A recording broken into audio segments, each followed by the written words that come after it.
अस्सलामु अलैकुम वरहमतुल्लाहि वबरकातुहू, उहय्यिकुम बितहिय्यतिल इस्लाम। सबसे पहले मैं जो मौजूदा हालात इस वक्त हैं उसी के ऊपर एक मुख्तसर सा तबसरा करना चाहूँगा। और वो हालात ये हैं कि इस वक्त वहशी दरिंदों ने जो मासूमों की जान ले रखी है और बच्चों को, औरतों को, बूढ़ों को, नॉन कॉम्बेटेंट यानी जो लोग लड़ाके नहीं हैं उनको भी, यहाँ तक के अस्पतालों के ऊपर बमबारी करके, जो अस्पताल में जो लोग मरीज हैं, इलाज करने के लिए गए हैं, ऑक्सीजन के ऊपर हैं, जिंदगी और मौत की जंग लड़ रहे थे, उनको जिस तरीके से और जिस दरिंदगी से कत्ल किया है उसकी नज़ीर इंसानी तारीख में नहीं मिलती, यहाँ तक के होलोकॉस्ट में भी नहीं मिलती है। तो ये वो लोग हैं कि जिन्होंने पूरी दुनिया को यकीन दिलाया कि ये सबसे ज़्यादा मजलूम है, चूँकि इनके ऊपर होलोकॉस्ट की सूरत में हिटलर ने बहुत बड़ा जुल्म किया होगा। हम जिस चीज़ को जानते हैं और अपनी आंखों से देख रहे हैं और सारी दुनिया की मीडिया जिसको नकल कर रही है, सोशल मीडिया पर जो चीज़ इस वक्त हर जगह चल रही है वो ये है कि वॉर क्राइम्स को जिस धड़ल्ले के साथ उनका इर्तिकाब किया गया है और उसी तरीके से इंसानियत को जिस तरीके से शर्मशार किया गया है उसकी नज़ीर नहीं मिलती है। तो यहां पर यह सवाल जेन्युइनली होता है कि भाई यही काम तो फिर फलस्तीनियों ने भी किया था 7 अक्टूबर को, कि उन्होंने भी 40 बच्चों को मार दिया था। तो इसका जवाब हमने कई मरतबा उस वक्त से लेकर अब तक हमारी मुस्तकिल अलग अलग प्लेटफॉर्म्स के ऊपर स्ट्रीम्स हो चुकी हैं। और ये जो इस्लामोफोब्स और इसी तरीके से यहूदी और इसराइली प्रोपेगेंडा था उसको डिबंक किया जा चुका है कि इसका कोई सबूत नहीं है, बल्कि कुछ लोगों ने यहाँ, जैसे कि बैन शफीरो बहुत मशहूर नाम है, मशहूर ज़ायनिस्ट है, तो उसने तो बाकायदा AI एक इमेज शेयर की थी कि ये रहे सबूत, और बाद में फिर वो डिबंक हो गया। तो इसलिए इसका कोई सबूत नहीं है। लेकिन आज चूंकि पूरी दुनिया में फलस्तीन और इसराइल का मामला गरमाया हुआ है, यहाँ तक कि मुट्ठी भर फलस्तीनियों को शिकस्त देने के लिए बड़े बड़े सुपर पावर्स के बड़े बड़े जंगी बेड़े उनके इलाके तक पहुंच चुके हैं। यह वही गलती है जो अमेरिका ने आज से कोई 20-22 साल पहले की थी 9/11 के बाद, के निहत्ते लोगों को के ऊपर चढ़ाई कर दी और 20 साल तक के उस जंग में फंसा रहा, यहाँ तक के वो शिकस्त खुर्दा होकर उस जंग से बाहर निकला। ये वही गलती है जो अमेरिका ने वियतनाम में की थी और बहुत से मौके के ऊपर की है, और मरतबा फिर अमेरिकन गवर्नमेंट ने यह गलती दोहराई है कि उसने एक ऐसी जंग में कि जिसका उससे कोई ताल्लुक नहीं है अपने आप को डाल दिया है। फिर उसके बाद अमेरिका जब कोई काम करता है तो उसके पिट्ठू साथ में लग जाते हैं। तो सुना है कि अभी 24 घंटे के अंदर अंदर की खबर है कि इंग्लैंड ने भी अपना जंगी जो बहरी बेड़ा है वो वहां भेज दिया है। तो दुनिया देख रही है कि किस तरीके से अस्पतालों के ऊपर बमबारी हो रही है। यहां यह सवाल होता है कि आखिर इस्लाम की जो अखलाकी तालीमात हैं जंग के हवाले से वो क्या हैं। चूंकि हमारा जो मकसद है, हमारे जो चैनल्स का मकसद है, वो दरअसल किसी चीज को यानी जो इस वक्त जियो पॉलिटिक्स है वो नहीं है। जियो पॉलिटिक्स के ऊपर हम तबसरा जरूर करते हैं, लेकिन हम इस्लामिक पर्सपेक्टिव से करते हैं कि इस्लाम इस ताल्लुक से क्या कहता है। हमारा जो चैनल्स, हमारे जितने भी प्लेटफॉर्म्स हैं, उन सब का मकसद एक ही है, और वो ये है कि फिक्री एतबार से, इंटेलेक्चुअल पर्सपेक्टिव से इस्लाम कहाँ स्टैंड करता है और उसके जो अखलाकियात हैं वो कितने आला और कितने बेहतरीन हैं कि अगर दुनिया उनको अपनाए तो अमन का गहवारा बन जाए। इसी चीज को हम अलग अलग तरीके से साबित करते हैं और उस मौजू के ऊपर हम डिबेट करते हैं। तो मैं आपके सामने 2-3 बातें रखना चाहूंगा। सबसे पहली बात तो ये है कि ये 1 मिनट स्क्रीन शेयर कर लूं सबसे पहले मैं, जस्ट अ सेकेंड। अच्छा, तो चूंकि बहरहाल अब गुफ्तगू शुरू हो चुकी है, बार बार ये कहते हुए भी अच्छा नहीं लगता। अब आप लोग जो है फौरी तौर पर वीडियो को शेयर करना शुरू करें ताकि ज्यादा से ज्यादा दूर तक ये हमारा पैगाम पहुंचे इंशाअल्लाह। एक आर्टिकल है इस्लाम सर को थोड़ा सा इसको जूम कर लीजिए थोड़ा जी। ये एक आर्टिकल है और ये आर्टिकल है islamweb.net पर, और इसके लिखने वाले हैं डॉक्टर रागिब अस्सरजानी। और ये असल में एक किताब है महासिनुल अखलाक मीनिंग नोबल कैरेक्टरिस्टिक्स, ये उसका एक खुलासा है। تو اس میں جو کچھ اصول بیان کیے گئے ہیں وہ میں آپ کے سامنے رکھ رہا ہوں کہ یہاں پر یہ جو پیراگراف ہے اس کا مطلب یہ ہے کہ امن ہی اسلام میں ایک اسٹینڈرڈ پوزیشن ہے. امن ہی اسلام میں اسٹینڈرڈ پوزیشن ہے. اسلام میں اسٹینڈرڈ پوزیشن جنگ نہیں ہے. ہاں لیکن جنگ کی اسلام میں اجازت ضرور ہے اور اس کے بہت سی وجوہات ہیں, بہت سے مقاصد ہیں, اور اس کی وجہ یہ ہے کہ کوئی بھی نظام بغیر جنگ کے اور بغیر ایول کو ایلیمینیٹ کیے باقی نہیں رہ سکتا. لیکن دوسرے نظاموں نے جنگ کے لیے کوئی قاعدے قانون نہیں بنائے, اور جو قاعدے قانون بنائے ان کی دھجیاں بھی پھر وہی بکھیرتے ہیں. لیکن اسلام نے اس جنگ کو بھی قاعدوں اور قوانین سے باندھ دیا ہے. تو اب وہ قواعد اور قوانین کیا ہیں ان کو دیکھ لیجئے. سب سے پہلے ہے عدم قتل الشیوخ والنساء والاطفال, کہ نہ تو بوڑھوں کو قتل کیا جائے گا, نہ بچوں کو اور نہ عورتوں کو. اب کوئی تھوڑی دیر میں بخاری کی وہ مشہور حدیث لے آئے گا جس کے اوپر پچھلے اسٹریم میں بھی بات ہوئی تھی, تو جب لے کر آئے گا جب دیکھی جائے گی. تو رسول اکرم صلی اللہ علیہ وسلم جب بھی جنگ میں کسی آرمی کو روانہ کرتے تھے تو یہ وصیت ضرور کرتے تھے, یہ گائیڈ لائنز دیتے تھے کمانڈر کو کہ سب سے پہلی بات تو یہ کہ اللہ سے ڈرے, اور دوسرے یہ کہ اللہ کو اپنا نگراں سمجھے, اور جنگ کا جو ایتھکس ہیں اس کا خیال رکھے. اور وہ اس طریقے سے کہ آپ علیہ الصلوۃ والسلام یہ فرماتے تھے ولا تقتلوا ولیدا, کسی بچے کا قتل مت کرنا. یہ ہے مسلم میں روایت. پھر ابو داود میں ہے ولا تقتلوا شیخا فانیا ولا طفلا ولا صغیرا ولا امرأة, کہ کسی بوڑھے کو, کسی بچے کو, کسی چھوٹے کو, کسی عورت کو قتل مت کرنا. یہ جنگ پر روانہ ہوتے وقت آپ صلی اللہ علیہ وسلم کی تعلیمات ہوتی تھیں. اس کے بعد دوسری جو اس میں اہم چیز ہے وہ ہے عدم قتل المتعبدین, یعنی وہ لوگ کہ جو اپنی پوجا پدھتی میں لگے ہوئے ہیں, پوجا پاٹ میں لگے ہوئے ہیں, یا سینیگاگز میں یا چرچز میں وہ ربائز اور پریسٹ ہیں, ان کا کام اپنے خدا کو یاد کرنا اور اپنے خالق کی پوجا کرنا ہے, ان کو قتل نہیں کرنا ہے. ابن عباس رضی اللہ عنہ یہ فرماتے ہیں کہ رسول اکرم صلی اللہ علیہ وسلم جب اپنے لشکر کو بھیجتے تھے تو ان سے فرماتے تھے لا تقتلوا اصحاب الصوامع. صوامع یہ پلورل ہے صومعہ کی, جس کے معنی آتے ہیں ٹیمپلز کے, کہ جو لوگ ٹیمپلز میں ہیں, ٹیمپل والوں کو قتل مت کرنا, ان کو مت چھیڑنا. اسی طریقے سے آپ صلی اللہ علیہ وسلم کی یہ حدیث بھی ابن عباس رضی اللہ عنہ روایت کرتے ہیں, اور یہ مسند احمد میں ہے کہ جب وہ اپنی آرمی کو بھیجتے تھے تو فرماتے تھے اخرجوا بسم اللہ قاتلوا فی سبیل اللہ من کفر باللہ, کہ اللہ کا نام لے کر نکلو اور اللہ کے راستے میں لڑو. یعنی ایکسپینشنزم کے لیے نہیں کہ اپنی سرحدوں کے علاقوں کو بڑھانے کے لیے یا دوسروں کے وسائل کے اوپر قبضہ کرنے کے لیے لڑو, ایسا نہیں, اللہ کے نام پر لڑو. من کفر ان سے لڑو کہ جو اللہ کے دشمن ہے, کہ جنہوں نے اللہ کا انکار کیا ہے. ولا تعتدوا, حد سے تجاوز مت کرنا. کیا مطلب؟ یعنی جس قدر ظلم ان کی طرف سے ہے, زیادتی ان کی طرف سے ہے, اسی کا جواب ہونا چاہیے, اس سے زیادہ مت بڑھنا. اگر تم نے ظلم اور زیادتی کا جواب اس سے بڑھ کر ظلم اور زیادتی سے دیا تو یہ جائز نہیں ہوگا. یہ ولا تعتدوا, اور یہ حکم قرآن میں بھی ہے کہ اللہ تعالیٰ حد سے تجاوز کرنے والوں کو پسند نہیں کرتے. ولا تغلوا, مال غنیمت اگر آ جائے تو اس میں خیانت مت کرنا. ولا تمثلوا, اگر تم کسی آدمی کو پکڑ لو دشمن کو تو اس کو اس طرح قتل مت کرنا کہ اس کو تم مسلح بنا دو. اور مسلح کا مطلب یہ ہے کہ اس کے تم ہاتھ پاؤں کاٹ دو, اس کی ناک کاٹ دو, اس کے کان کاٹ دو, اس طریقے سے کہ اس کی حیرتی بدل جائے. آج آپ دیکھیں کہ جب بمبوں اور میزائلوں کی صورت میں لوگ مرتے ہیں تو وہ اس طریقے سے ان کے جسم کے پرخچے اڑتے ہیں کہ آپ یہ پتہ نہیں لگا سکتے کہ یہ ایک انسان کا کے جسم کا حصہ تھا یا کسی جانور کا. ولا تقتلوا الولدان, بچوں کو مت مارنا. ولا اصحاب الصوامع, اور اسی طریقے سے جو لوگ ٹیمپلز میں رہتے ہیں, وہاں پوجا وغیرہ کرتے ہیں, ان کو کسی بھی طریقے سے ہرٹ مت کرنا. یہ آپ صلی اللہ علیہ وسلم کی دوسری وصیت ہے. تیسری وصیت, دھوکہ نہیں دینا ہے. عدم الغدر, دھوکہ نہیں دینا ہے. آپ علیہ الصلوۃ والسلام اپنی آرمی کو یہ بھی حکم دیتے تھے کہ اگر تمہارا کسی سے کوئی معاہدہ ہو جائے تو پھر ان جن سے معاہدہ ہوا ہے ان کو دھوکہ نہیں دینا ہے.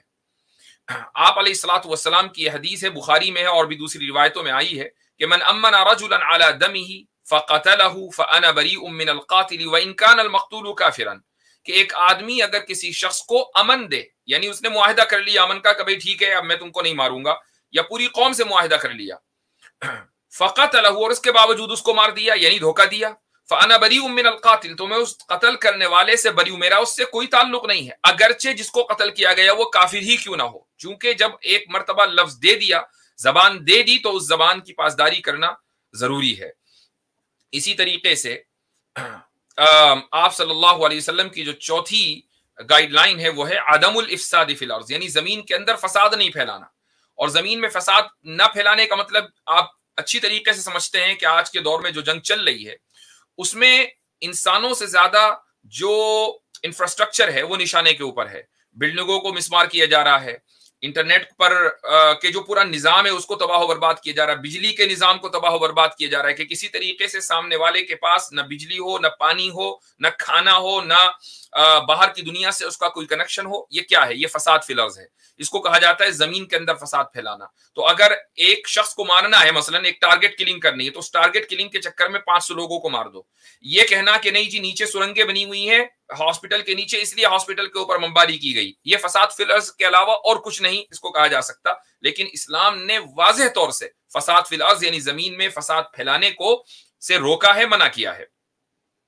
आप सल्लल्लाहु अलैहि वसल्लम, ये मैं आपको रिवायत सुना रहा हूं कि अबू बकर सिद्दीक रज़ियल्लाहु अन्हु ने, जब जो कि इस्लाम में पहले खलीफा हैं, रसूल अकरम सल्लल्लाहु अलैहि वसल्लम के जलीलुल क़द्र सहाबी हैं, कि जब उन्होंने अपनी आर्मी को शाम भेजा, मुल्क शाम जिसको हम सीरिया कहते हैं और फलस्तीन का इलाका भी मुल्क शाम में ही आता है, तो उसमें आप हजरत अबू बकर सिद्दीक रज़ियल्लाहु अन्हु ने ये तलकीन की थी, ये नसीहत की थी अपनी आर्मी को कि वला तुफसिदू फिल अर्ज़, के जमीन में फसाद नहीं फैलाना।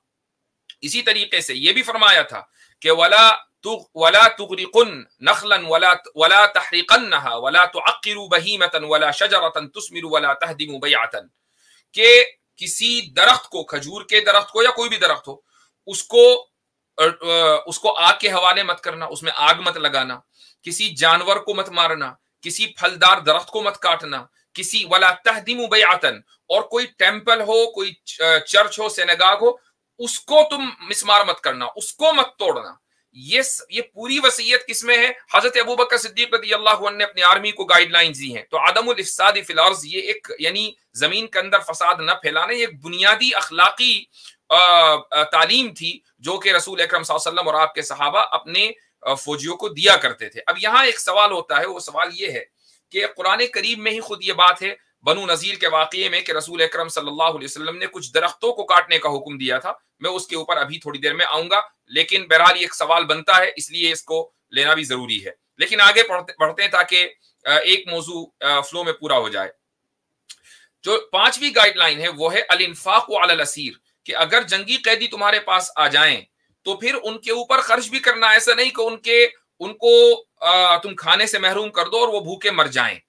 अब आप देख लीजिए कि गज्जा में जब मिस्र की सरहद, मिस्र की तरफ से जो गज्जा की सरहद है, जब उसको खोला गया, बड़ी मुश्किल से मिन्नत समाजत करके उसको खोलने की इजाजत दी गई, पूरी दुनिया से प्रेशर पड़ा, लेकिन उस प्रेशर के बाद सिर्फ 30 टर्कों के खाना ले जाने की इजाजत थी। अल जजीरा चैनल ने उसको कवर किया, और वो 30 टर्क भी इस तरीके से थे कि एक टर्क में जितना खाना था वो सिर्फ चंद 100 लोगों के लिए काफी था। गोया के चंद हजार लोगों के खाने का इंतजाम किया गया एक ऐसी आबादी में कि जहां 20 लाख से ज्यादा अफराद हैं और जिनके ऊपर दिन रात बमबारी हो रही है और उनके पास खाने को कुछ नहीं है और पीने को कुछ नहीं है। लेकिन अल्लाह ताला का इरशाद है सूरह इंसान आयत नंबर 8, वयुतइमून अत्ताम अला हुब्बिही मिस्कीनन व यतीमन व असीरा, कि ये लोग मुसलमानों की जो सिफात हैं उसको बयान करते हुए अल्लाह ताला फरमाता है कि वो खाना खिलाते हैं किसको? मिस्कीन को, गरीब को, यतीम औरफन को, व असीरा और कैदी को खाना खिलाना। और यहां पर क्या हो रहा है कि आपने दुनिया की सबसे बड़ी ओपन प्रिजन बना दी है और उसमें आपने उनके ऊपर इस तरीके से पाबंदी लगा दी चारों तरफ से कि उन तक खाना ना पहुंच पाए। तो अब आप खुद देख लें कि अखलाकी एतबार से इस वक्त जालिम कहां खड़े हैं और मजलूम कहां खड़े हैं। खुद आप अंदाजा लगा लें कि इस्लाम में जो वॉर एथिक्स हैं वो क्या हैं और वेस्ट ने जो वॉर एथिक्स दिए हैं वो क्या हैं।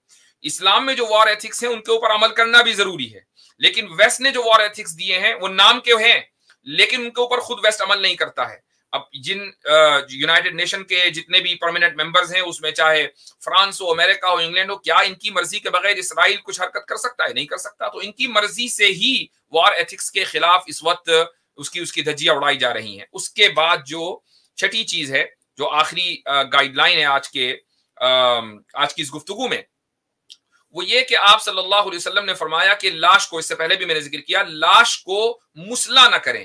مسلح کرنے کا مطلب یہ ہے کہ اس طریقے سے اس کا حلیہ بگاڑ دیں کہ وہ پہچان میں نہ آئے. ایک تو یہ ہے کہ بھئی جنگ ہو رہی ہے تلوار سے، چاقو سے، تو تلوار مار دی، سامنے والا مر گیا. ایک یہ کہ مر گیا، اب غصے میں آ کر اور ایموشنل ہو کر اس کے ہاتھ پاؤں پیر کاٹے جا رہے ہیں، یہ غلط ہے. رسول اکرم صلی اللہ علیہ وسلم نے فرمایا، عبداللہ بن زید رضی اللہ عنہ کی روایت ہے کہ نہى النبی صلی اللہ علیہ وسلم عن النہبہ والمسلح. آپ صلی اللہ علیہ وسلم نے لوٹ مار اور مسلح، یعنی یہ جو لاش کو اس طریقے سے اس کو خراب کر دینا کہ وہ پہچانی نہ جائے، اس سے آپ صلی اللہ علیہ وسلم نے منع فرمایا ہے. تو اب یہ ایک پوائنٹ ہے. ایک اور پوائنٹ جو آپ کے سامنے میں رکھنا چاہوں گا وہ بھی بڑا اہم ہے، اس کی بھی میں اسکرین شیئر کر رہا ہوں، جسٹ اے سیکنڈ. یہ دیکھیں، ایسا نہیں ہے کہ کوئی چیز ایسی ہے کہ جو علماء اسلام نے اس کے اوپر گفتگو نہ کی ہو اور وہ آج ہو رہی ہو. گفتگو یہ چلی ہے فقہ میں کہ کیا ایسے تیر مارے جا سکتے ہیں کہ جن کے اوپر زہر لگا دیا گیا ہو، کہ جب وہ تیر کسی کے جسم میں پیوست ہو تو زہر کی وجہ سے وہ بندہ مر جائے. کیا اس کی اجازت ہے؟ اب یہ ڈسکشن فقہ میں ہوا ہے، اور ظاہر ہے کہ فقہ کسی ایک آدمی کے خیال کا نتیجہ نہیں ہے، بلکہ فقہا مختلف ملکوں میں آباد ہیں، ہر ایک کی نالج کا لیول الگ الگ ہے، تو ان میں آپس میں اختلاف بھی ہوتا ہے. لیکن آج کے سیناریو میں آپ دیکھیں کہ کارپیٹ بامبنگ ہو رہی ہے، باسفورس ان کے اوپر برسایا جا رہا ہے، کیمیکلز ڈالے جا رہے ہیں کہ ویسے نہیں مرتے تو کیمیکل سے مر جائیں گے. تو یعنی جتنے بھی لاز ہیں ان کو کھلم کھلا ان کی دھجیاں اڑائی جا رہی ہیں، اور یہ کہا جا رہا ہے کہ بھائی اس کو تو ظالم کو اپنے ڈیفینڈ کا حق ہے، اپنے آپ کو ڈیفینڈ کرنے کا حق ہے. لیکن اب آپ دیکھیں کہ فقہا نے اسلامی فقہ میں اس مسئلے کو کس طریقے سے ڈیل کیا گیا ہے. یہ ہے ایک آرٹیکل، یہ اس کی ایک عبارت ہے، آپ کے سامنے میں رکھ رہا ہوں. وَأَمَّا رَمْيُ الْكُفَّارِ بِنَبْلٍ مَسْمُومٍ، کہ کفار کے اوپر اگر ایسے تیر برسائے جائیں کہ جن تیروں کو زہر آلود کیا گیا ہو، یعنی ان کے اوپر کیمیکلز لگا دیا گیا ہو، کیا اس کی گنجائش ہے؟ فَلِلْمَالِكِيَّةِ فِيهِ أَقْوَالٌ ثَلَاثَةٌ، مالکیہ کے اس میں 3 پوزیشنز پائی جاتی ہیں، 3 رائے ہیں. نمبر 1، جواز رمیہ بھی مطلقاً، جی ہاں بالکل جائز ہے، یہ پہلا قول ہے. دوسرا قول، والثانی حرمت رمیہم بسہم مسموم. اب آپ دیکھیں کہ اگر مان لیں یہ بالکل ایبسولوٹ جائز ہوتا تو ایک ہی رائے ہوتی، لیکن دوسری رائے بھی موجود ہے، اور وہ یہ ہے کہ نہیں، زہر آلود تیر سے ان کے اوپر تیر برسانا یہ حرام ہے، اس کو باقاعدہ حرام قرار دے دیا گیا.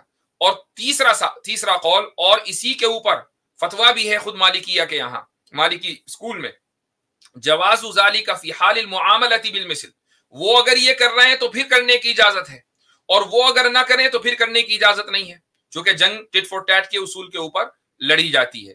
تو بھائی جو مذہب اپنے ماننے والوں کو اس بات سے روکے کہ آپ کیمیکل ویپنز اپنے دشمنوں کے اوپر عام حالات میں استعمال نہیں کر سکتے، اور دشمن بھی وہ کہ جو لڑنے کے لیے آئے، عام جنگوں میں ان کو جو لڑنے کے لیے نہیں آئے ہیں ان کو مارا جانا جائز نہیں ہے، ان کو قتل کرنا درست نہیں ہے.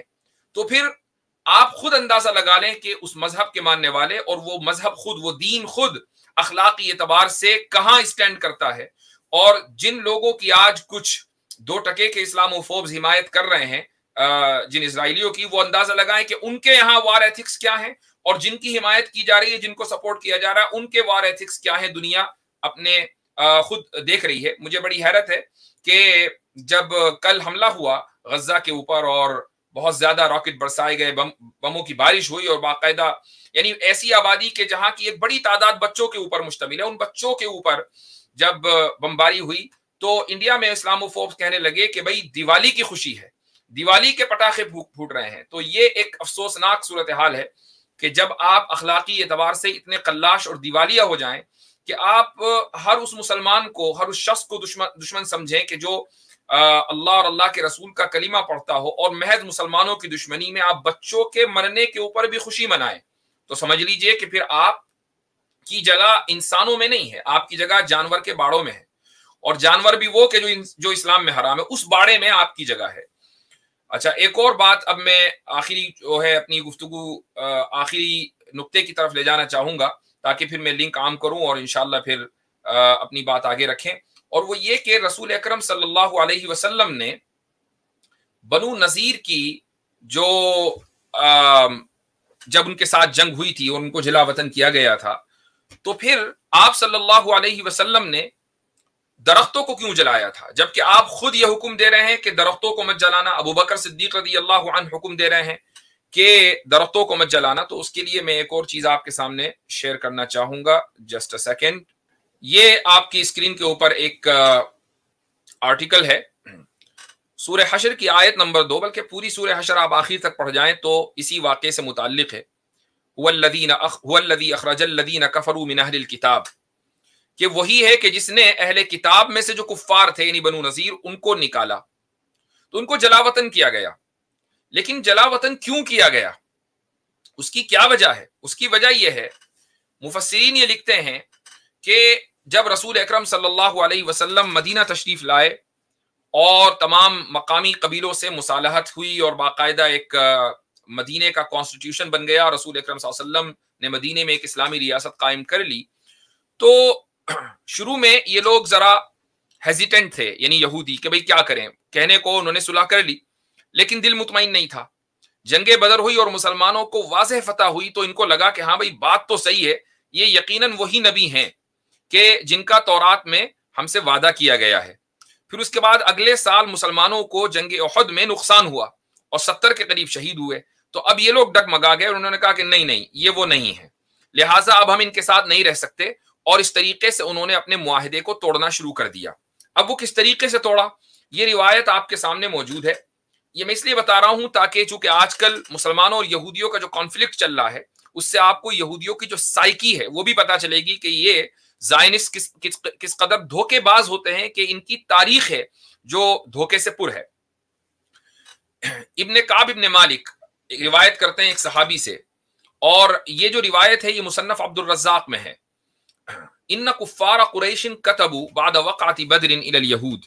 मैं अरबी भी पढ़ रहा हूं और उसके बाद उसका तर्जुमा भी कर रहा हूं कि कुरैश के कुफ्फार ने बदर के वाक़िए के बाद यहूदियों को लिखा, यहूद जो मदीने में थे उनको लिखा, इन्नकुम अहलुल हलक़ति वल हुसून, तुम लोगों के किले हैं, बड़े बड़े मेंशंस हैं, व इन्नकुम लतुक़ातिलन्न साहिबना औ लनफ़अलन्न कज़ा, कि हर हाल में तुम हमारे इस आदमी से, यानी रसूल अकरम सल्लल्लाहु अलैहि वसल्लम को कहा जा रहा है, इस आदमी से तुम लड़ो वरना हम तुम्हारी दुर्गत बना देंगे। यानी ये मुशरिकीन की तरफ से बाकायदा धमकी भरा खत यहूदियों को लिखा गया।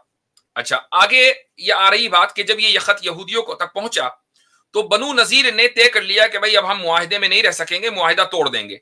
अजमात बनु नज़ीर अलल गद्र व अरसलू इलन नबी सल्लल्लाहु अलैहि वसल्लम, रसूल अकरम सल्लल्लाहु अलैहि वसल्लम को ये कहला भेजा तो मुआहिदे को से किस तरह निकले। तो अब उन्होंने एक टैक्टिक चली, ये प्लानिंग की। उन्होंने रसूल अकरम सल्लल्लाहु अलैहि वसल्लम को ये कहला भेजा कि अनिखरुज इलैना फी 30 रजुलन मिन अस्हाबिक वल यखरुज मिन्ना 30 हिब्रन हत्ता नल्तक़ी बिमकानिन निस्फिन बैनना व बैनक लियस्मउ मिनक, कि आप 30 लोगों को लेकर आए अपने साथ, हम अपने 30 उलमा को भेजते हैं, हम एक दरमियान की जो भी जगह होगी, आधा रास्ता आप तय करें, आधा रास्ता हम तय करते हैं, वहां पर मिलेंगे, वो आपसे आपकी गुफ्तगू सुनेंगे। फ़इन सद्दक़ूका व आमनू बिका आमन्ना बिका कुल्लना, कि अगर वो हमारे 30 यहूदी उलमा आपकी तस्दीक कर देते हैं, आप पर ईमान ले आते हैं, तो हम सारे के सारे आप पर ईमान ले आएंगे।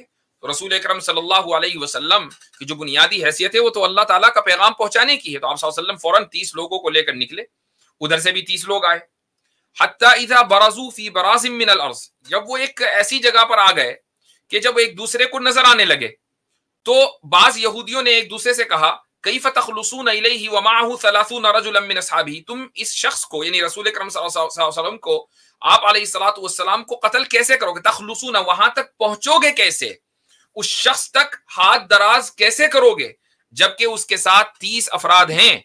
رسول اکرم صلی اللہ علیہ وسلم کے ساتھ 30 صحابہ تھے، اور ان سب کی حیثیت کیا ہے؟ کلہم یحب ان یموت قبلہ، ان میں سے ہر ایک آدمی اس بات کی خواہش رکھتا ہے کہ دوسرے سے پہلے مر جائے، رسول اکرم صلی اللہ علیہ وسلم سے پہلے وہ اپنی جان کی قربانی کر دے۔ یہ مسلمانوں کی صورتحال ہے، اور آج آپ اس کو دیکھ رہے ہیں کہ اوپر سے بم برس رہے ہیں اور نیچے سبحان اللہ حسبنا اللہ و نعم الوکیل کے ترانے گائے جا رہے ہیں۔ تو یہ گویا کہ وہ قوم ہے کہ جو یہ نہیں سمجھتی کہ مرنے کے بعد اب کچھ نہیں، بلکہ مرنے کے بعد ہی زندگی شروع ہے۔ تو جس قوم کی صورتحال یہ ہو، اس سے آپ کیسے، تم لوگ کیسے جھگڑا مول لوگے؟ فارسلوا الیہ، تو انہوں نے ایک اور پیغام بھیجا، انہوں نے کہا کہ کیف نفہم ونحن 60 رجلا، 30 آپ کے 30 ہمارے، اتنے سارے مجمع میں ہم آپ کی بات سمجھیں گے کیسے؟ ہر طرف سے آوازیں بلند ہوں گی، اس لیے اخرج فی 3 من اصحابک، آپ 3 لوگوں کو لے کر آئیے، ہم بھی 3 لوگوں کو لے کر آئیں گے، ہمارے 3 علماء آپ کے سامنے آئیں گے، اگر وہ ایمان لے آئے ہم سارے ایمان لے آئیں گے۔ تو رسول اکرم صلی اللہ علیہ وسلم نے اس کو بھی قبول کر لیا۔ فخرج النبی صلی اللہ علیہ وسلم فی 3 من اصحابہ وخرج 3 من الیہود، 3 ادھر سے آئے صحابہ اور 3 یہودی آئے، اور تینوں یہودیوں کے پاس واشتملوا علی الخناجر، اور ان تینوں کے پاس خنجر تھے، وارادوا الفتک برسول اللہ صلی اللہ علیہ وسلم، رسول اکرم صلی اللہ علیہ وسلم کو ہلاک کرنے کا، شہید کرنے کا ان کا ارادہ تھا۔ اب چونکہ یہ پلاننگ پہلے ہی بنو نذیر کے قلعے میں ہو چکی تھی تو بات لیک ہو گئی۔ فارسلت امرأۃ ناصحۃ من بنی النذیر الی اخیہا وہو رجل مسلم من الانصار، تو ایک عورت نے جو کہ ویل وشر تھی، اپنے بنو نذیر کی تھی، یعنی یہودیہ تھی، اس نے یہ راز لیک کر دیا، ایک ایسے انصاری کو بتا دیا کہ جو رسول اکرم صلی اللہ علیہ وسلم پر ایمان لائے ہوئے تھے، اور انہوں نے، اس عورت نے یہ بتا دیا کہ بھائی دیکھو بنو نذیر کا یہ پلان ہے کہ وہ رسول اکرم صلی اللہ علیہ وسلم کو دھوکہ دیں گے اور دھوکہ دے کر شہید کر دیں گے۔ فاقبل اخوها سریعا، تو وہ شخص، وہ صحابی دوڑے ہوئے آئے جب رسول اکرم صلی اللہ علیہ وسلم راستے میں تھے، حتی ادرک النبی صلی اللہ علیہ وسلم فسارہ بخبرہم، آپ صلی اللہ علیہ وسلم کو تک پہنچے اور وہ ساری بات بتا دی۔ رسول اکرم صلی اللہ علیہ وسلم لوٹے اور اگلے دن عدا علیہم بالکتائب، اپنی آرمی لے کر ان تک پہنچ گئے اور ان کا محاصرہ کیا۔ فقاتلہم حتی نزلوا علی الجلا، اور ان کے ساتھ جنگ ہوئی یہاں تک کہ انہوں نے اس پر اتفاق کیا کہ ٹھیک ہے آپ ہمیں جلا وطن کر دیں، ہم یہاں نہیں رہیں گے۔ اب یہ جو بنو نذیر کے ساتھ واقعہ ہوا ہے، اس واقعے کے تعلق سے ایک آیت قرآن کریم میں آئی ہے، ما قطعتم من لینۃ او ترکتموها قائمۃ علی اصولها فباذن اللہ ولیخزی الفاسقین۔ آیت نمبر 5، اللہ تعالیٰ فرماتا ہے کہ تم نے کھجور کے جو بھی درخت کاٹے، او ترکتموها، یا نہیں کاٹے، ان کو اپنی جڑوں کے اوپر چھوڑ دیا، تو یہ اللہ کی اجازت سے تھا، اور یہ اس لیے تھا تاکہ فاسقین یعنی جو ٹرانسگریسرز ہیں، جو اللہ کے حکم عدولی کرنے والے ہیں، اللہ تعالیٰ ان کو مزہ چکھا دے۔ اب دیکھیں چاروں ائمہ کا، جو ابو حنیفہ، شافعی، مالک، احمد بن حنبل، چاروں کا اس بات پر اتفاق ہے کہ افساد فی الارض یعنی زمین میں فساد پھیلانا، عمارتوں کو تباہ کرنا، کھیتیوں کو تباہ کرنا، یہ جائز نہیں ہے۔ لیکن اگر اسٹریٹجیکلی یہ ضروری ہو تو ظاہر ہے کہ جب ایک انسان کو قتل کرنا جائز ہے جنگ میں، تو پھر عمارتوں کو اور اسی طریقے سے درختوں کو اکھاڑنا جائز کیوں نہیں ہوگا؟ لیکن فساد فی الارض کی نیت سے نہیں، بلکہ دشمن تک پہنچنے کی نیت سے۔ اب اس کی جو دلیل ہے وہ قرآن کریم کی خود یہ آیت ہے، وہ یہ ہے کہ آپ صلی اللہ علیہ وسلم نے تمام درختوں کو جلانے اور ان کو اکھاڑنے کا حکم نہیں دیا تھا، بلکہ بنو نذیر کا جو قلعہ تھا وہ اس طریقے سے تھا کہ قلعے کے باہر اچھے خاصے درخت تھے، درختوں کی لائن تھی، تو وہ لوگ اوپر سے تیر برساتے تھے، پتھر پھینکتے تھے مسلمانوں کے اوپر، مسلمان اس سے ہرٹ ہوتے تھے، لیکن جب ادھر سے تیر اندازی ہوتی تھی مسلمانوں کی طرف سے تو بیچ میں اتنی بڑی تعداد درختوں کی ہے تو وہاں تک کہ ان کے تیر اور ان کے پتھر نہیں پہنچ پاتے تھے۔ تو آپ صلی اللہ علیہ وسلم نے اسٹریٹجیکلی یہ حکم دیا کہ کچھ درختوں کو راستے سے ہٹا دیا جائے۔ اس لیے اس آیت کے اندر خود یہ ہے کہ تمام درختوں کو نہیں کاٹا گیا۔ اگر غصے میں آ کر آپ صلی اللہ علیہ وسلم درختوں کو کاٹتے تو سارے درختوں کو کاٹ دیتے، لیکن قرآن خود یہ کہہ رہا ہے کہ آپ نے جس لینا، اور لینا ایک خاص درخت کا نام ہے کہ جس پر وہ کھجور اگتی تھی کہ جس کی کوئی خاص ضرورت نہیں، بلکہ سیکنڈ اور تھرڈ کوالٹی کی جو کھجور تھی اس کو لینا کہا جاتا ہے، کہ آپ نے جو بھی، مسلمانوں نے جو بھی درخت کاٹے یا جن کو چھوڑا، اس کا مطلب کچھ درختوں کو چھوڑا تھا تو یہ اللہ کی اجازت سے تھا۔ اچھا، اب اس سے یہ جو لفظ لینا قرآن نے استعمال کیا ہے، اس سے ایک بہت بڑا نقطہ نکلتا ہے، اور وہ نقطہ بھی فقہا نے بیان کیا ہے۔ وہ نقطہ یہ ہے کہ چونکہ یہ کھجور وہ کھجور تھی کہ جس کے اوپر زندگی کا انحصار نہیں تھا. سہیلی ایک فقیہ ہے، وہ لکھتے ہیں کہ فی تخصیص اللینتی، مفسر ہیں، فی تخصیص اللینتی بالذکر ایماء الى ان الذی یجوز قطعه من شجر العدو هو ما لا يكون معدا للاختیات. یعنی قرآن کریم نے لفظ لینا کا جو خاص طور سے ذکر کیا ہے، یہ اس بات کی طرف اشارہ ہے کہ دشمن کے انہی درختوں کو کاٹنا جائز ہے کہ جن کے اوپر زندگی کا انحصار نہ ہو. لیکن اگر لائف ان درختوں کے اوپر منحصر ہو، یعنی وہاں کی جو بیسک اکانومی ہے وہی ہے، وہ اگر تباہ برباد کر دی گئی، کھیتی اگر اجاڑ دی گئی، تو لوگ کھائیں گے کیا؟ مر جائیں گے. تو ان کو جلانے اور کاٹنے کی اجازت نہیں ہے. اور یہ جلانے اور کاٹنے کی اجازت اس وقت ہے جبکہ اسٹریٹجیکلی یہ ضرورت ہو، اس کے بغیر فتح نصیب نہیں ہو سکتی. تو یہ ایک وجہ ہے، ورنہ عام حالات میں رسول اکرم صلی اللہ علیہ وسلم نے اور اسی طریقے سے آپ کے خلیفہ ابو بکر صدیق رضی اللہ عنہ نے اپنی آرمی کو یہ حکم دیا تھا کہ وہ دشمنوں کے نہ تو درختوں کو جلائیں، نہ ان کی عمارتوں کو تباہ و برباد کریں، نہ ٹیمپلز کو گرائیں، نہ سینیگاگز اور چرچز کو گرائیں، اور نہ وہاں پر جو لوگ پوجا کر رہے ہیں، عبادتیں کر رہے ہیں، ان کو ہاتھ لگائیں اور ان کو ماریں. یہ اسلام کے کچھ اخلاقی اصول ہیں جن کا تعلق جنگ سے ہے. اب یہ بات آپ کے سامنے اس لیے رکھی تاکہ ایک تو بات سب سے پہلے مسلمانوں کو پتہ چل جائے، اور دوسری بات یہ بھی ہے کہ جو غیر مسلم ہماری اسٹریم دیکھتے ہیں ان کو بھی یہ اندازہ ہو جائے کہ آج جس جنگ کو ہم اپنی آنکھوں سے دیکھ رہے ہیں سوشل میڈیا یا میڈیا کے ذریعے، تو وہاں پر وار ایتھکس کو کس طریقے سے اس کی دھجیاں اڑائی جا رہی ہیں، اور نشانے کے اوپر صرف کمبیٹنٹ نہیں ہے. ایسا نہیں ہے کہ صرف لڑاکا ہیں، یعنی یہودیوں کے یا اسرائیلی کے نشانے پر صرف لڑاکے ہیں، نہیں، بلکہ مریض ہیں، بچے ہیں، عورتیں ہیں، اور وہ لوگ ہیں کہ جن کا جنگ سے کوئی تعلق نہیں ہے. چھوٹے چھوٹے بچے جن کو پتہ بھی نہیں ہے کہ اسرائیل اور فلسطین کانفلکٹ ہے کیا، ان کو مارا جا رہا ہے، ان کو ٹیررائزڈ کیا جا رہا ہے. تو اس سے اندازہ لگائیے کہ پھر آج کی تاریخ میں اور آج کے اس دور میں ٹیررسٹ ہے کون. ٹیررسٹ صرف کوئی ایک انڈیویجول نہیں ہوتا، بلکہ پوری ریاست بھی ٹیررسٹ ہو سکتی ہے. تو ایک واحد ریاست جو اس وقت ٹیررسٹ ہے وہ اسرائیل کی ریاست ہے، اور دنیا اس کو دیکھ رہی ہے. رہی یہ بات کہ بھائی کچھ لوگ جشن منا رہے ہیں کہ جی دیوالی بہت جلدی ہو گئی ہے اپنے وقت سے پہلے، تو یہ یاد رکھیں کہ کم من فئۃ قلیلۃ غلبت فئۃ کثیرۃ باذن اللہ، کہ ایسا ہوا ہے تاریخ کے اندر کہ بعض مرتبہ جو چھوٹی جماعتیں ہیں وہ بڑی جماعتوں کے اوپر غالب آئی ہیں. جب 21-22 سال پہلے افغانستان کے اوپر حملہ ہوا تھا تو اس وقت بھی آپ ہی لوگ جشن منا رہے تھے کہ بھئی دیوالی جلدی آ گئی، لیکن 22 سال کے بعد اس دیوالی کا ریزلٹ دنیا نے دیکھ لیا. پھر ماتم کہاں سب سے زیادہ ہوا یہ بھی ہم نے دیکھا. امریکہ سے زیادہ ماتم کہیں اور ہو رہا تھا، کہیں اور کے چینلوں کے اوپر ہو رہا تھا، یہ ہم نے دیکھ لیا. تو بہرحال یہ آج کی مختصر سی گفتگو تھی. اس کے بعد انشاءاللہ ہم اپنا لنک پبلک کریں گے. آپ حضرات میں مفتی عبداللہ منہاج صاحب اور اکنالج اسلام یا عاطف ریان صاحب آپ کچھ ایڈ کرنا چاہیں گے؟ جی مفتی صاحب میری آواز آ رہی ہے؟ جی ہاں جی. تو سب سے پہلے تو السلام علیکم سب کو، آپ کو بھی مفتی صاحب، مفتی عبداللہ منہاج صاحب کو، عاطف بھائی کو، تمام ناظرین کو. مفتی صاحب میں بس ایک پوائنٹ رکھنا چاہوں گا، وہ یہ کہ جس طریقے سے اسرائیل میں اس وقت جو ان کی گورنمنٹ ہے، جو ٹیررسٹ گورنمنٹ ان کی ہے، یا پھر یو ایس کو آپ لے لیں جو ان کی بیک میں ہے، وہ یہ کہتے ہیں کہ ہم لوگ ایسا نہیں ہے، مطلب ان کے جو ورڈز ہیں وہ یہ کہتے ہیں کہ ہم ہر ایک قسم کی زندگی کو جو ہے وہ ایکول سمجھتے ہیں، یعنی all lives are equal in front of us، جو ان کا نیریٹو ہے. لیکن indirectly with in a minute ہم ان کے اس نیریٹو کو ختم کر سکتے ہیں. وہ کیسے؟ کہ اسرائیل کے پاس ایک سوفسٹیکیٹڈ ملٹری ہے، اس میں کوئی شک نہیں، اور ایسا ہو سکتا تھا، ان کے پاس ایک آپشن ہے آن دا ٹیبل کہ وہ ایک گراؤنڈ انویژن کرتے. دے ویئر آؤٹ نمبرڈ، اینڈ ظاہری طور پر وہ اس پورے غازہ پہ جو ہے نا وہ کر سکتے تھے، پورا کنٹرول کر سکتے تھے اونلی تھرو گراؤنڈ انویژن، جس میں سیویلین کی ڈیتھس نہیں ہوتی، کیونکہ گراؤنڈ انویژن میں موسٹ پروبیبلی سیویلین ڈیتھس بہت کم ہوتی ہیں. لیکن وہ کیوں نہیں کرتے؟ اس کی وجہ یہ ہے، وہ کہتے ہیں کہ ہمارے سولجرز کی جو لائف ہے وہ سٹیک پہ لگ جائے گی گراؤنڈ انویژن میں. یعنی کہ اس سے وہ ڈائریکٹلی یہی کہنا چاہ رہے ہیں، ڈائریکٹلی یا انڈائریکٹلی، کہ ہمارے ایک سولجر کی زندگی ان ہزاروں لاکھوں فلسطینیوں سے زیادہ قیمتی ہے جو ایئر سٹرائکس میں مرتے ہیں. تو ان کا پھر یہ، اسی لیے میں لوگوں سے، مسلمان لوگوں سے کہتا ہوں کہ مہربانی کر کے اپنا انفیریورٹی کمپلیکس ختم کریں، بار بار اپنی پوزیشنز کو جو ہے وہ ڈیفینڈ کرنا ختم کریں.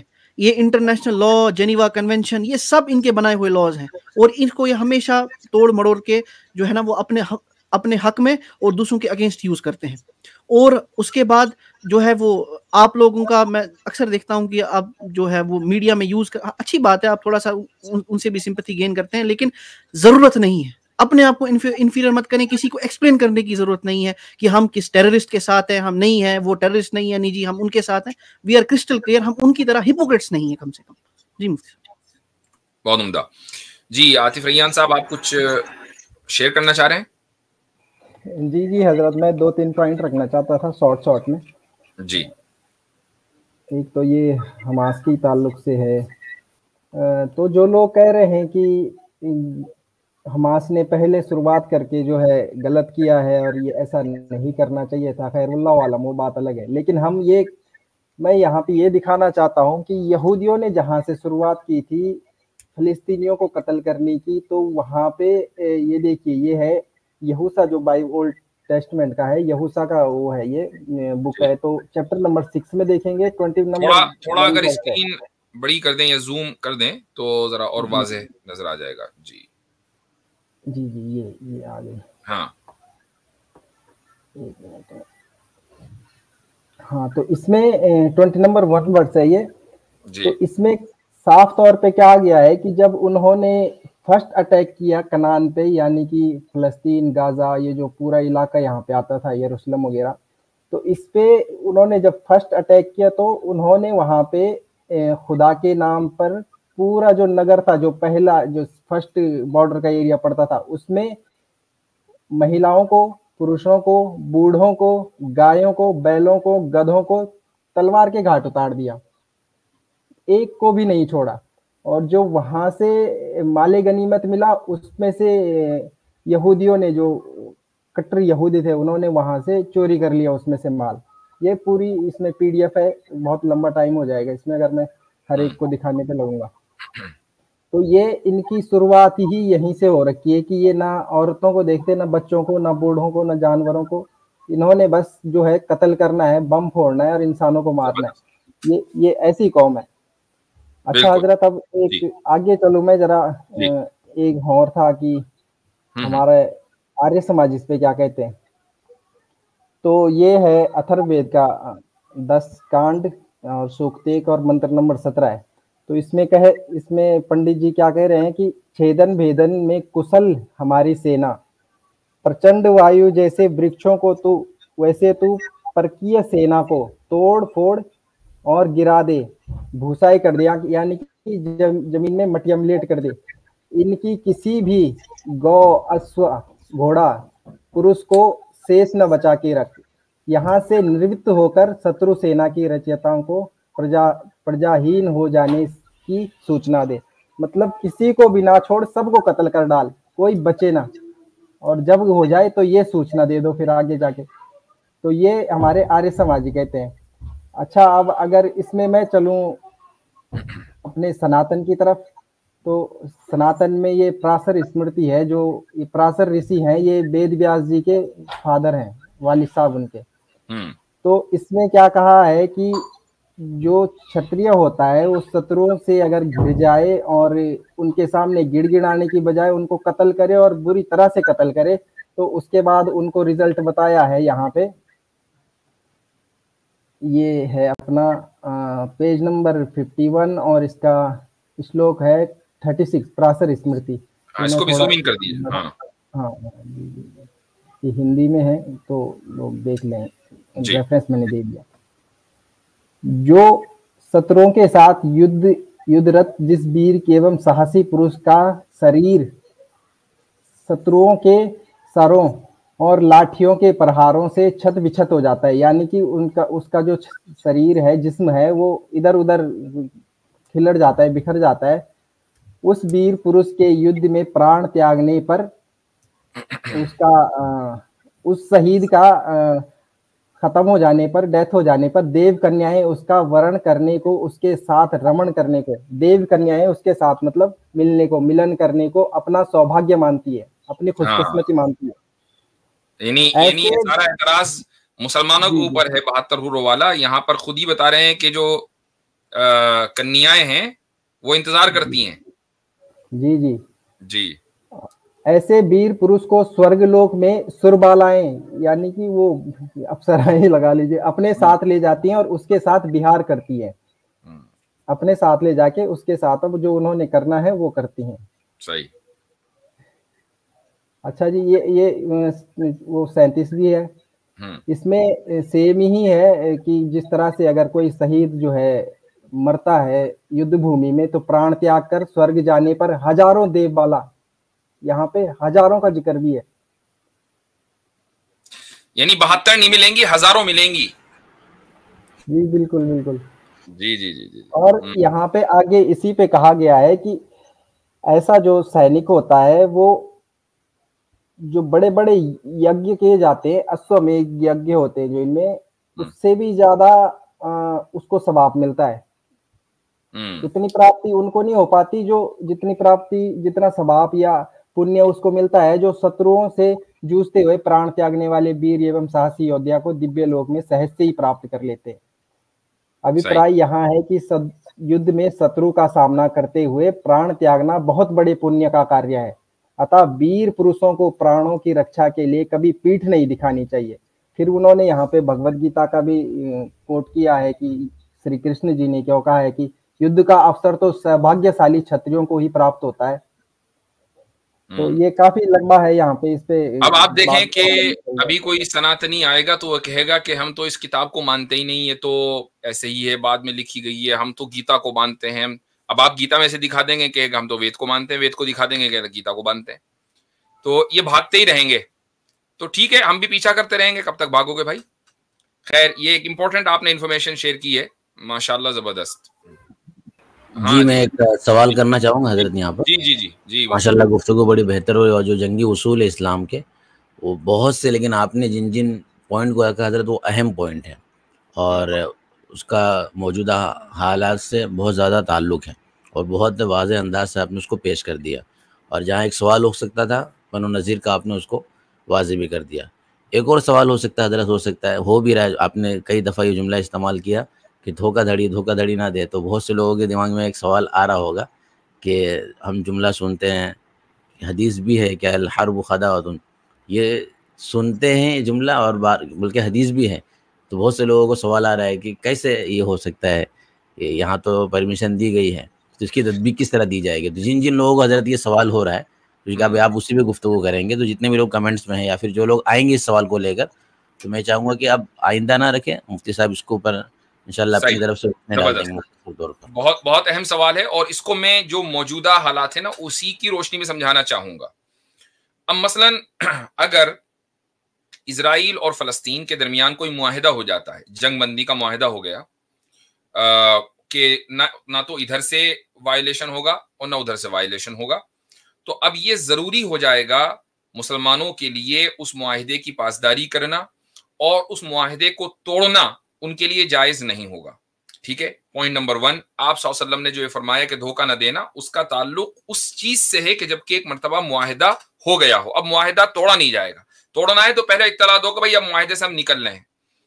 Point number 1। पॉइंट नंबर 2, जो हदीस में आया कि अल हर्ब खदा, उसको आप किस तरीके से समझ सकते हैं? इस तरीके से कि मसलन फलस्तीनियों ने एक लंबे अरसे तक बड़ी खुफिया अंदाज से तैयारी की, इस तरह तैयारी की कि इजरायली इंटेलिजेंस को पता भी नहीं लग पाया कि हो क्या रहा है, और अचानक उनके ऊपर हमला कर दिया। तो जाहिर है कि गजा और इसी तरीके से इजराइल की जो नाजायज रियासत है, इन दोनों के दरमियान कोई मुआहिदा तो था नहीं, दोनों मुस्तकिल हालत जंग में है।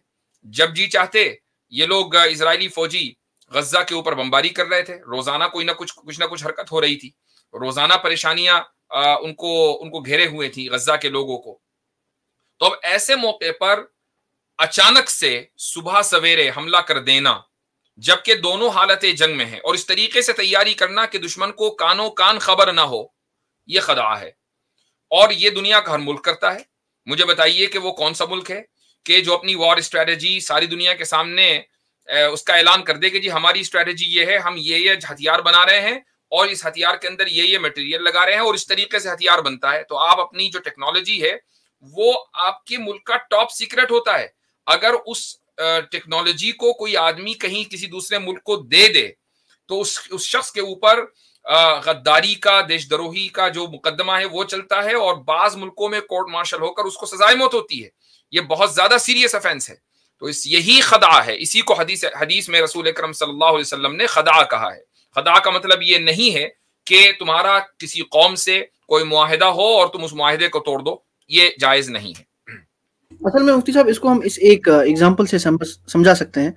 یہ جو حدیث میں آتا ہے کہ آپ کو دھوکہ دینے کی اجازت نہیں ہے، تو اکثر پچھلے میڈیول ٹائمز میں یہ ہوتا تھا کہ آپ اگر کسی سولجر کو یا کسی سیویلین کو ڈیورنگ وار کہہ دیتے تھے کہ ہم آپ کو کچھ نہیں کریں گے، آپ آ جاؤ، پھر جیسے ہی وہ آتے تھے تو اس کی گردن اڑا دی جاتی تھی.